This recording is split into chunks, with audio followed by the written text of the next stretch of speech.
Okay, good. Thank you.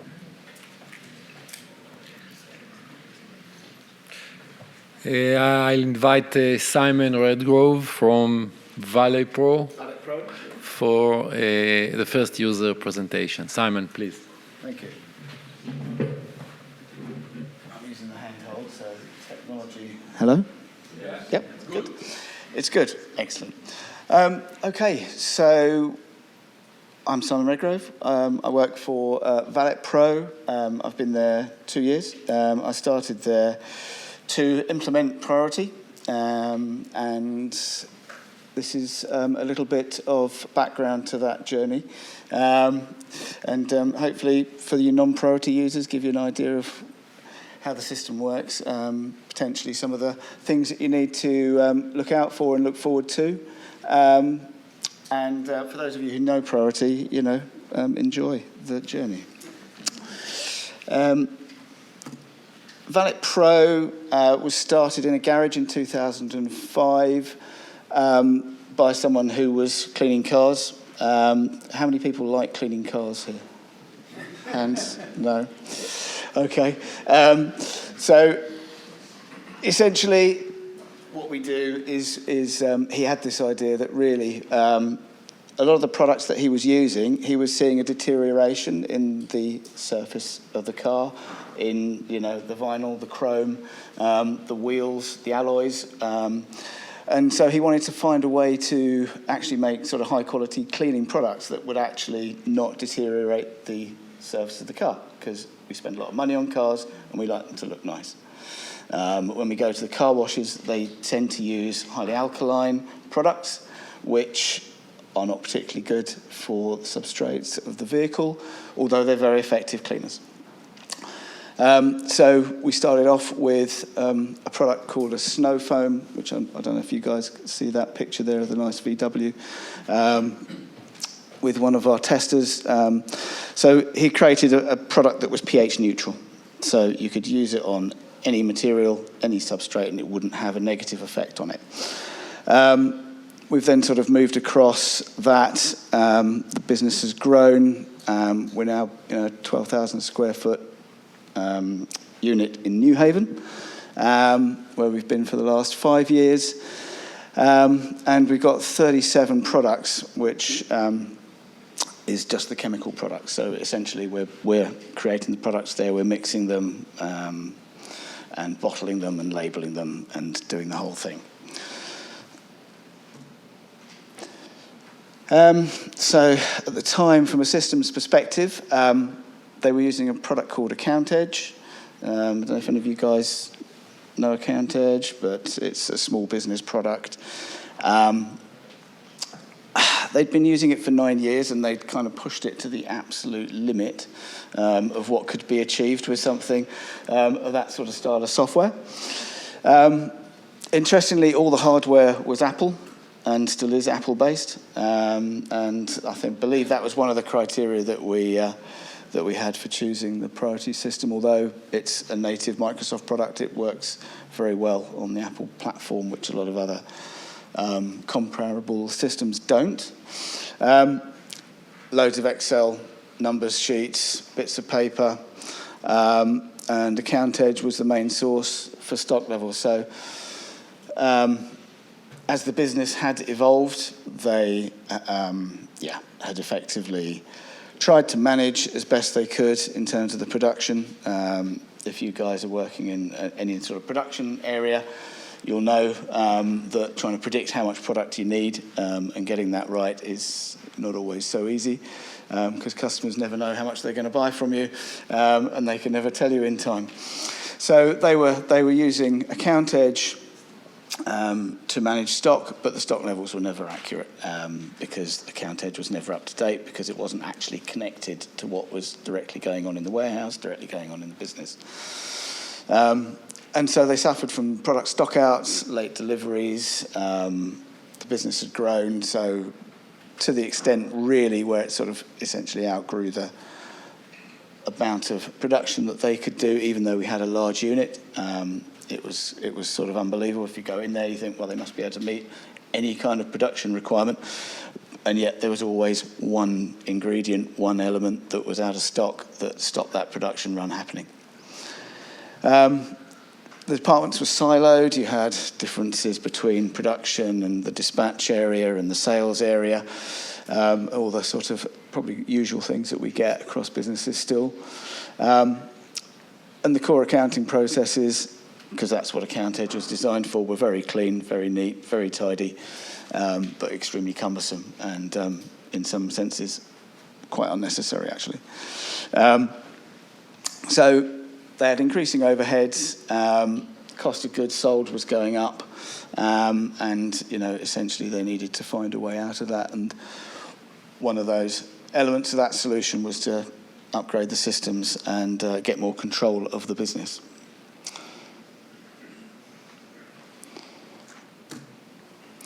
The other thing that they didn't realise that they had was way too many labels.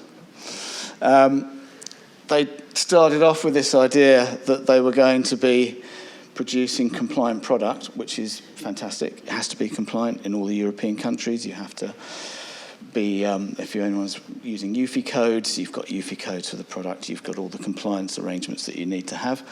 So they'd started off saying, oh, we've got a big customer in Germany, we're going to produce some German labels, and we've got a big customer in Spain, we'll have some Spanish ones, and then we've got some Scandinavian ones.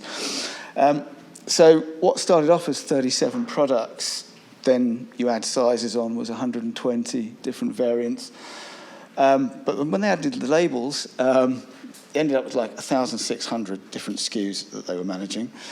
On a system like Account Edge, which, if any one of you know that, is nigh on impossible. So at the end of the line, they didn't even have the SKUs in Account Edge. They weren't even registered in Account Edge. They didn't understand that, they needed to manage that. So, you'd get to a production run and you go, great, we've got all the ingredients, we've got the bottles, we've got the packaging. We've got no labels. Or we've only got 100 because they didn't report how many labels they'd used. We thought we got 1,000 in there, we've only got 100 left. Okay, it doesn't paint a very good picture, does it? But this is the reality of what you go into. So you go, okay, so they've told me they've got a few products and I've got to get those onto priority. Actually, I've got 1,600 products to get onto priority and to build that from scratch. We started working with the Medatech team, with Tim, who's lurking somewhere at the back there, who was doing as much head scratching as I was, looking at this, but working out solutions and working out how we could basically get that forward. So it was then a question of how do we actually go from where they are to getting priority system up and running. So it's easy, really. Just replace Account Edge with priority. And get as much data in there as you possibly can. So that's fantastic. Very straightforward. In reality, how do you get the data out? Well, they haven't even got the right SKUs in the system, so actually you're going to have to start from scratch. So we had to design how the system was going to work with the SKUs, how that production process was going to build the product. I won't go into too much detail on that because you'll be falling asleep. But basically, it was a lot of typing. The ERP installation, sales, you go through this questioning process of how much data do we want on, and then the MD says, well, I want everything on there. I want customers, I want all the sales, I want all the history going back 9 years, so I can push a button and get a comparative report that tells me the whole growth of the business from the year I started in the garage. And you go, well, yeah, maybe we could start with just the products and some customers, and we'll work back from there. Maybe we'll come and revisit that one at a future release. So the next thing is going into the processes. Well, they haven't got the processes in the system, so a lot of the things that they wanted to do, they hadn't actually done on the system before. So it was, basic business analysis going in. What are they doing? How are they doing it? What forms are they using? What data are they capturing? How are they using that? And starting to build in onto Priority House so they can manage their work. So what's actually being done in the warehouse? What's being done in production? Are they still just wandering in and making product? Or is it being done to work orders, there's things being done in an organised fashion so that we know what we're doing. One of the big kind of things in priority was the due date on the sales order. So that was something that was completely alien to them. This idea that you could actually set a due date and tell the customer when their order was going to be delivered. It was some interesting conversations, but they now realise that that conversation is a great conversation to have, because if the customer comes to you and says, and you go, it'll be next week, but it's not. It's 2 months' time, because actually there's a fire in Taiwan that's destroyed a silicon factory, and now you can't get silicon for 2 months. You're going to have to keep pushing that order back. Much better to actually have that conversation up front and say, yeah, this bit will be delivered then, this bit won't. Priority manages that perfectly. CRM, knowing when you've talked to your customers, how often are you talking to your customers, keeping in touch with the customers, are they happy with the orders? All of these processes were done on spreadsheets, notes, forms, diary reminders, paper, or in iCal or whatever. Purchasing, how much do we need? How much have we got left? Oh, well, I think we need to buy some more. Well, we should have bought some more 2 months ago because there's a 3-month lead time on that. Oh, okay. Production planning, how much do we need to make when? It's a very seasonal business, cleaning cars. At the moment, we're sort of twiddling our thumbs in a way. But, we know that by January, February, stores are going to be stocking up. Retailers are going to be ordering, and we need to make sure that by that time we've actually got the product ready to go out. So having that production plan in the system means that actually we can relax, because we know that when the work order needs to be done. So understanding that, putting that into the system. Bookkeeping and finance. I was doing the finance and the bookkeeping. So in a way, I knew how that worked. So the task was decide how we're going to do it in the most effective way, and without disrupting as much as possible. And then, of course, you've got to train everyone.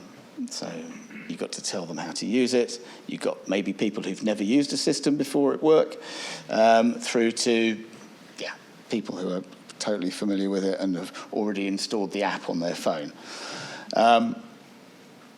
And then embed it, make sure that they use it, because that's when you get the value out of the system. How did it go? Well, Medatech support, I've got to say, excellent. I've been involved in insurance in a previous existence, and had some pretty awful experiences, to be honest. This was great. The support people knew what we needed to do. The project team delivered it on time, which was superb. We had some interesting parts to the system where we wanted documentation created, creating DGNs. We do a lot of dangerous goods shipping notes and all this sort of thing, and we wanted them created on the fly. We had a guy totally dedicated to typing out DGNs. It's like, just get the system to do it, and it was great. We ended up with that job now takes 2 seconds at the end of getting the order ready. Did all the data import ourselves, which was a decision that I wouldn't have taken unless I'd done it before. I got trained on the system. The system's got some amazing tools for doing that. Someone who designed it really thought about it and has done it before and been through that pain, I think, because you just go, oh yeah, that's just brilliant. I love how that works. The integration with Excel, the ability to do things on the fly is just fantastic. That worked well. We got all the data in and created new SKUs. We decided to do a sort of phased approach. So obviously just doing the analysis and working out how we're going to structure all the product information was a large part, and getting that import done. When I'd got all that ready, we sort of decided, okay, so we're going to put it into production first, because those were the sort of areas that were hurting the most, and get that into that that part of it affecting only those areas. So we went into purchasing and production and sort of phased that in, had a 3-month lead in with that. We were then going to do sort of finance last and do the sort of cutover because the system's quite, it's got quite a good dividing line between operational data and financial data, and you can operate both sides quite easily. But I decided in the end, what the hell, let's just go for it. Let's just put the whole thing in. It was working fine. So we worked a way of getting the financial data over from Account Edge and into Priority, and then did the cutover 3 months into the financial year. And it's been absolutely perfect, to be honest. It's been fine. And everything else went in. And what was amazing was, in that initial part, then everything's connected. Everyone's using it. The sales guy's using it. He's got all his information there. He can see when the orders are going to go out. We've got guys in the warehouse doing warehouse transfers on the iPad using an app that's based on the brilliant device thingy that pushes all the data out onto the screens from this morning that you remember. And that's fantastic because you can just shrink that down to what does the guy need to see, what fields does he need to have. He doesn't need to click through enormous numbers of fields because they're not the most IT fantastic team there. But, give them this, they've moved it from there to there. Perfect. It suits them fine and they get the job done and we know where all the stock is finally. So, 1 year on, there have been no stock outs. We've literally had no stock outs whatsoever. No delays in fulfillment. So orders, they've actually managed to put an order promise in. So, order by 3 o'clock, you get your order next day. Or we'll give you a specified date if it's a large distributor order. And, we've always exceeded that date, to be honest. So it's never been a problem. Labels, we're getting rid of. Yeah, we're just going to have one label now because the system finally gave us visibility of what was going on. And, when the senior team, the guys who own the business could see what was going on, they were like, wow, this is crazy. You guys are doing so much work just to get orders out with all these different labels being, a lot of them hand applied. So we're going to go to one label and the system will seamlessly support that transition over as we do that at the end of the year. I think also, as everyone's alluded to, we're coming out of difficult times. The last 12 months, you go, well, we're seasonal business. We usually get orders at like this rate, and then suddenly it's changing, and you're going, oh, well, hang on. Orders are either increasing rapidly or decreasing. Czech Republic is like doing double the amount of car cleaning than they did last year. No idea why. But, we're able to keep up with that demand now. Pricing was another area where they really didn't have as much visibility as they should have done, and now really, because of the level of granularity that you can go to building the formulas of the pricing, all the ingredients going in, we can get a live view through the work order system of what the cost of that product is and what should we be charging for it. The productivity is visible, and that's been something that I think certainly the shareholders have appreciated, but also the customers in terms of getting their orders when they wanted them, and making sure that they've always got stock on the shelves to sell. So yes, that's the journey. Thank you, Medatech, and